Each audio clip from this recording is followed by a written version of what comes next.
백성이 모세가 산에서 내려옴이 더딤을 보고 모여 아론에게 이르러 가로되 일어나라 우리를 인도할 신을 우리를 위하여 만들라. 이 모세 곧 우리를 애굽 땅에서 인도하여 낸 사람은 어찌 되었는지 알지 못함이라. 아론이 그들에게 이르되 너희 아내와 자녀의 귀에 금고리를 빼어 내게로 가져오라. 모든 백성이 그 귀에서 금고리를 빼어 아론에게로 가져오매 아론이 그들의 손에서 그 고리를 받아 부어서 각도로 새겨 송아지 형상을 만드니 그들이 말하되 이스라엘아 이는 너희를 애굽 땅에서 인도하여 낸 너희 신이로다 하는지라. 아론이 보고 그 앞에 단을 쌓고 이에 공포하여 가로되 내일은 여호와의 절일이니라 하니라. 이튿날에 그들이 일찍이 일어나 번제를 드리며 화목제를 드리고 앉아서 먹고 마시며 일어나서 뛰놀더라. 아멘.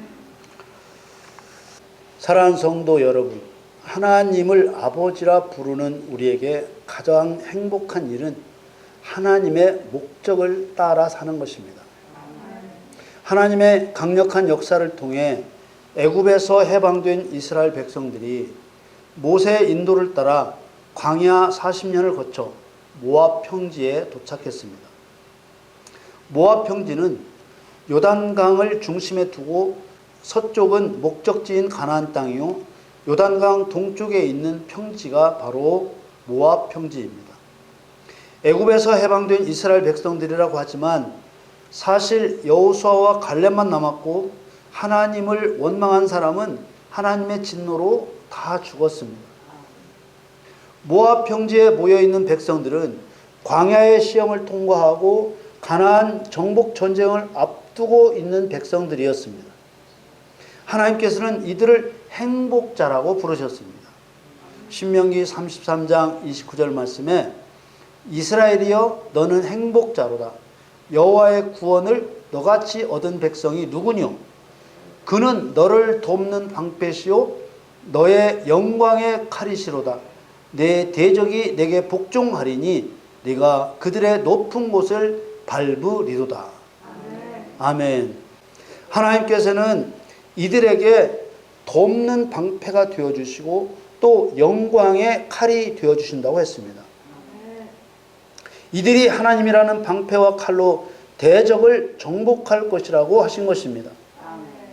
하나님께서 이들을 행복자라고 부르시는 이유는 정복 전쟁을 눈앞에 두고 있는 구원받은 백성들이기 때문입니다. 여기서 말하는 구원받았다는 말은 자신의 힘으로는 빠져나올 수 없는 죽음의 수렁에서 구출되었다는 뜻입니다. 가나안 정복 전쟁을 눈앞에 두고 요단강 동편에 도착한 이들은 애굽과 광야에서 구출된 사람들입니다. 가나안 정복 전쟁에 나갈 수 있는 자격을 갖춘 백성들을 하나님께서 행복자라고 부르신 것입니다. 하나님께서 이들을 구출하여 행복자라고 부르신 이유가 무엇일까요? 그 이유는 바로 행복자라는 말 속에 들어 있습니다. 행복자라고 번역한 히브리 말 에세르의 바탕에는 똑바로 가거나 똑바로 걷는다는 의미가 바탕에 깔려 있습니다. 말하자면 하나님의 뜻대로 올바로 행하는 사람을 행복자라고 하신 것입니다. 그러나 성경은 정복 전쟁을 앞두고 있는 행복자만을 말하고 있지 않습니다. 성경은 요단 동편 모압 평지에 이르기 전에 광야에서 죽어 정복자가 되지 못한 불행한 사람들에 대해서도 기록하고 있습니다. 하나님께서는 그들을 가리켜 나를 원망한 자라고 하셨습니다.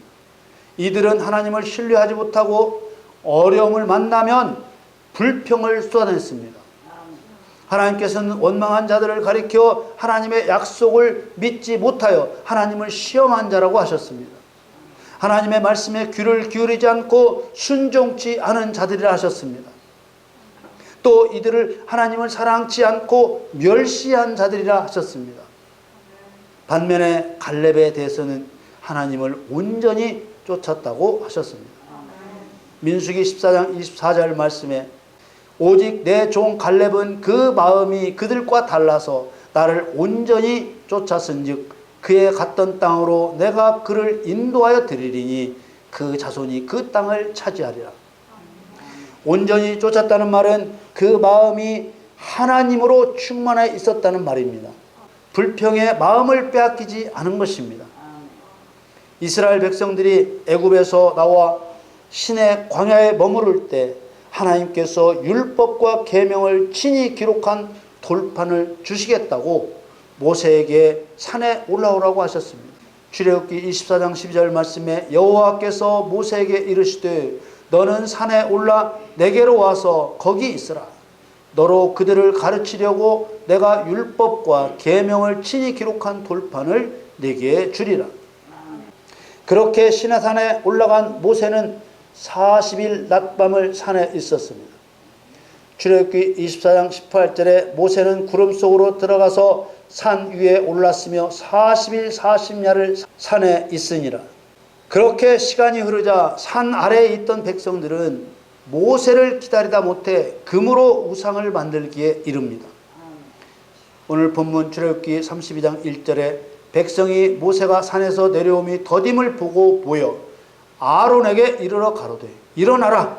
우리를 인도할 신을 우리를 위하여 만들라. 이 모세 곧 우리를 애굽 땅에서 인도하여 낸 사람은 어찌 되었는지 알지 못함이라. 모세의 형 아론은 하나님께서 그리스도의 모형인 모세를 돕는 조력자이자 대언자로 세운 인물입니다. 그리고 하나님을 섬기는 제사장 직분을 행하게 한 인물입니다. 구약 성경에 기록된 모든 일들이 교회 시대의 그림자라는 점에 비춰볼 때 아론의 직분은 오늘날 목사의 직분과 같다고 할 수 있습니다.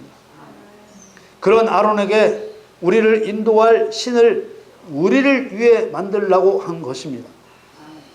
애굽에서부터 여호와 하나님의 권능을 눈으로 보았고 홍해 바다가 갈라지고 애굽의 바로와 바로의 군대를 전멸시키는 두려운 하나님을 경험했던 백성들이 자기들을 인도할 신을 만들라고 한 것입니다. 백성들은 사람이 창조에 버금가는 능력으로 하나님과 같은 신을 만들 수 있다고 생각한 것입니다. 더 놀라운 일은 제사장의 직분을 행하도록 임명된 아론이 그런 패악한 백성들의 요구를 받아들였다는 점입니다. 출애굽기 32장 2절에서 4절 말씀에 아론이 그들에게 이르되 너희 아내와 자녀의 귀에 금고리를 빼어 내게로 가져오라. 모든 백성이 그 귀에서 금고리를 빼어 아론에게로 가져오매 아론이 그들의 손에서 그 고리를 받아 부어서 각도로 새겨 송아지 형상을 만드니 그들이 말하되 이스라엘아 이는 너희를 애굽 땅에서 인도하여 낸 너희 신이로다 하는지라.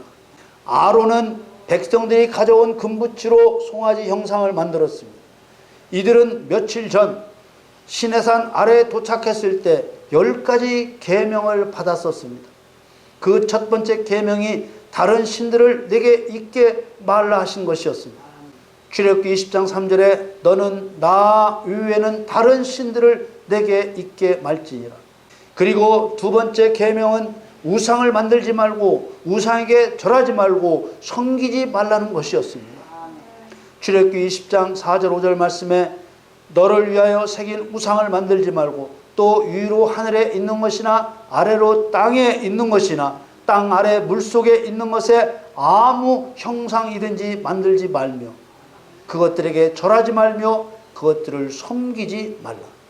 시내산에서 불 가운데 모세를 통해 주신 계명을 불과 며칠 사이에 아무 두려움 없이 범했던 것입니다. 우리를 더욱 두렵게 하는 것은 애굽 사람들이 풍요의 신으로 믿었던 송아지 우상을 제사장 아론이 만들었다는 사실입니다. 이런 구약의 그림자와 같은 예표는 교회 시대에 교회 지도자인 목사와 성도들이 영적으로 결속되어 그대로 나타나고 있는 것입니다. 아론이 금송아지 우상을 만들고 그 우상을 가리켜 너희를 애굽 땅에서 인도하여 낸 너희 신이라 한 것입니다. 돈을 하나님으로 섬길 것을 예고한 것입니다. 그리고 이들은 한 걸음 더 죄악의 길로 나아가 우상 앞에 단을 쌓고 제사를 드리는 악행의 길로 나아갔습니다. 출애굽기 32장 5절 6절 말씀에 아론이 보고 그 앞에 단을 쌓고 이에 공포하여 가로되 내일은 여호와의 절일이니라 하니 이튿날에 그들이 일찍이 일어나 번제를 드리며 화목제를 드리고 앉아서 먹고 마시며 일어나서 뛰놀더라. 이들의 행위는 여호와께 행하는 것과 똑같았습니다. 우상 앞에 제단을 쌓았습니다. 그리고 마음대로 내일을 희생 제물을 드리는 새로운 절기로 삼은 것입니다. 이들에게 바뀐 것은 하나님이 우상으로 바뀐 것입니다. 시내산에서 모세에게 선포할 규례와 법도를 가르치던 하나님의 눈앞에서 하나님을 멸시하며 반역하고 있는 이들의 신분은 무엇입니까? 제사장으로 세워진 아론과 애굽에서 구원받은 이스라엘 백성들입니다. 지금 하나님 눈앞에서 자기 백성들에 의해 여호와 하나님의 유일신 되심이 부정당하고 있는 것입니다. 이 죄의 뿌리는 하나님과 비길이라 악한 마음을 가졌던 사단입니다. 여호와 하나님의 유일신 되심을 부정하는 죄악은 사단의 거짓말을 통해 사람에게 들어왔습니다. 이 사건은 누구나 신이 될 수 있다는 에덴 동산에서 있었던 사단의 거짓말과 그 거짓말에 속아서 하나님과 같이 되려고 하나님의 명령을 멸시했던 데에서 출발한 것입니다. 하나님께서는 이 사건을 통해서 우상을 만들어 신으로 섬기는 자들을 어떻게 처리하실 것인가를 보여주고 계십니다.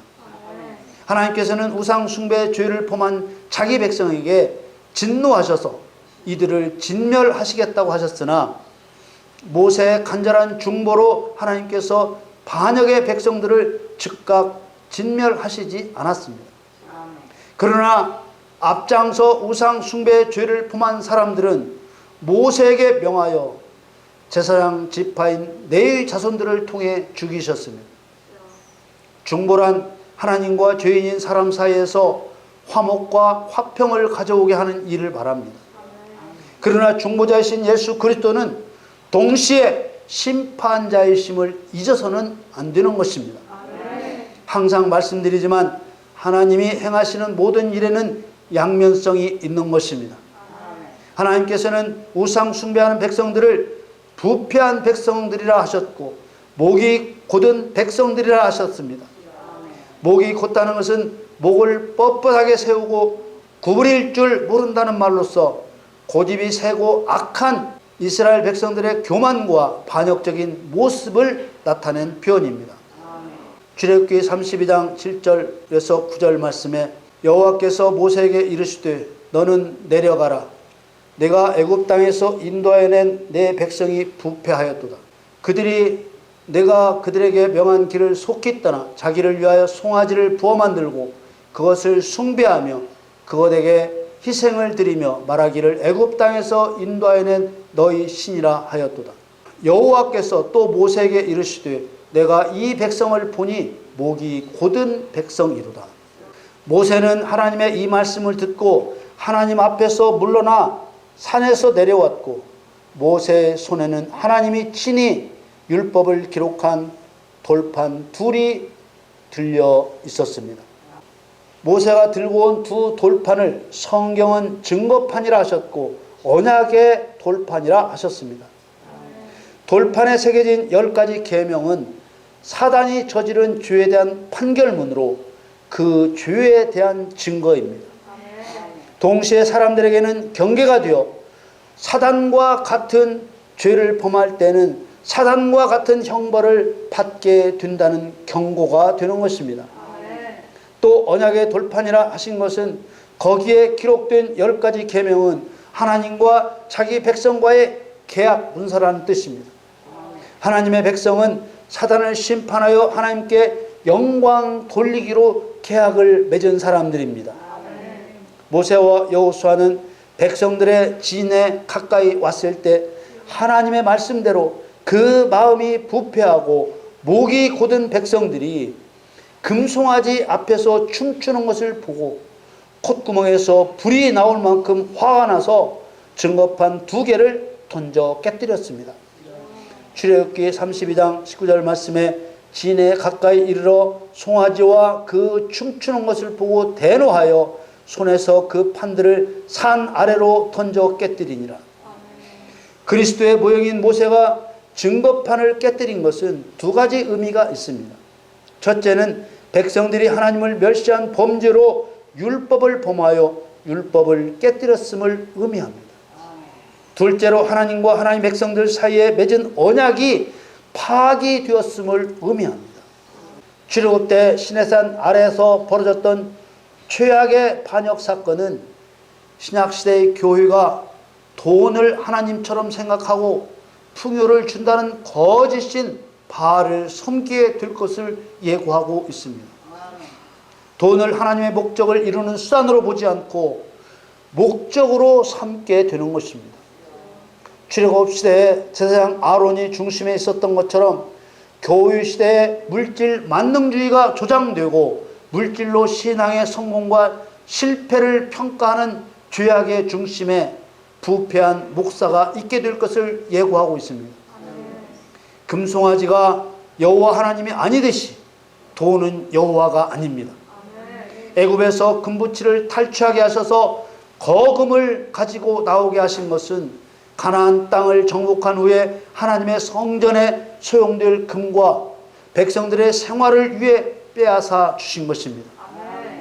맨손으로 태어난 인생에게 오늘날 물질이 있게 하시고 수고로운 일의 방식을 통해 세상에 속한 재물을 탈취하게 하신 것을 그림자로 보여주신 것입니다. 그런데 은혜를 입은 하나님의 백성들로서 오히려 자기를 위해 하나님을 반역하는 죄악의 도구로 사용하고 있는 것입니다. 모세는 우상을 불살라 가루로 만들어 물에 뿌려 마시게 했습니다. 죄악을 마시게 한 것입니다. 출애굽기 32장 20절에 모세가 그들의 만든 송아지를 가져 불살라 부수어 가루를 만들어 물에 뿌려 이스라엘 자손에게 마시우니라. 그리스도의 모형인 모세는 과연 누가 여호와 하나님이신지 증명하기 시작했습니다. 모세는 홀로 진실을 증명하지 않습니다. 제사장 지파인 레위 자손들을 통해 불태워져 가루가 된 금송아지가 여호와인지, 애굽에서 권능을 드러내시고 홍해 바다를 가르시며 바로와 바로의 군대를 멸하신 하나님이 여호와이신지 명백하게 진리를 드러내기 시작한 것입니다. 모세는 아론과 백성들의 죄악이 원수에게 조롱거리가 되었다고 말합니다. 출애굽기 32장 25절 말씀에 모세가 본즉 백성이 방자하니 이는 아론이 그들로 방자하게 하여 원수에게 조롱거리가 되게 하였습니다. 방자하다는 말은 제멋대로라는 말입니다. 성도가 하나님의 율법을 소유하지 않으면 방자하게 됩니다. 성도가 하나님의 통치를 받지 않으면 방자하게 되는 것입니다. 그런데 원수에게 조롱거리가 되었다고 했습니다. 아론과 이스라엘 백성들 말고는 아무도 없었는데 원수에게 조롱거리가 되었다고 했습니다. 참으로 두려움을 갖게 하는 것은 원수라는 단어의 의미입니다. 원수는 분명 사단을 의미하고 있는데 사단이나 대적이라는 말을 쓰지 않고 일으켜 세운다는 쿰이라는 단어를 쓰고 있는 것입니다. 이사야서 8장 13절에 15절 말씀을 봅니다. 만군의 여호와 그를 너희가 거룩하다 하고 그로 너희의 두려워하며 놀랄 자를 삼으라. 그가 거룩한 피할 곳이 되시리라. 그러나 이스라엘의 두 집에는 거치는 돌 걸리는 반석이 되실 것이며 예루살렘 거민에게는 함정 올무가 되시리니 많은 사람들이 그로 인하여 거칠 것이며 넘어질 것이며 부러질 것이며 걸릴 것이며 잡힐 것이니라. 이 두려운 하나님을 알지 못하고서는 이스라엘 백성들과 같이 방자한 신앙이 될 수밖에 없습니다. 로마서 9장 31절에 33절 말씀에 의의 법을 쫓아간 이스라엘은 법에 이르지 못하였으니 어찌 그러하뇨? 이는 저희가 믿음에 의지하지 않고 행위에 의지함이라. 부딪힐 돌에 부딪혔느니라. 기록된 바 보라 내가 부딪히는 돌과 거치는 반석을 시온에 두노니 저를 믿는 자는 부끄러움을 당치 아니하리라 함과 같으니라. 하나님의 약속의 말씀이 그대로 이루어질 것을 믿지 않고 자기의 행위로서 금송아지를 만들면 돌에 부딪혀 넘어지게 되는 것입니다. 모세는 아론을 책망하고 진 문에서 서서 여호와의 편에 있는 자는 자기에게로 오라 했습니다. 출애굽기 32장 26절에 이에 모세가 진문에 서서 가로되 누구든지 여호와의 편에 있는 자는 내게로 나아오라 하며 레위 자손이 다 모여 그에게로 오는지라. 제사장 지파의 레위 자손이 다 모세 앞에 모였습니다. 제사장은 죄인 제주를 도와 짐승을 죽여 번제를 드리도록 돕는 사람입니다. 그들은 여호와 편에 있는 자들이었습니다. 하나님의 율법과 언약을 가진 자들이었습니다. 하나님께서는 그들을 통해 진리를 드러내셨습니다.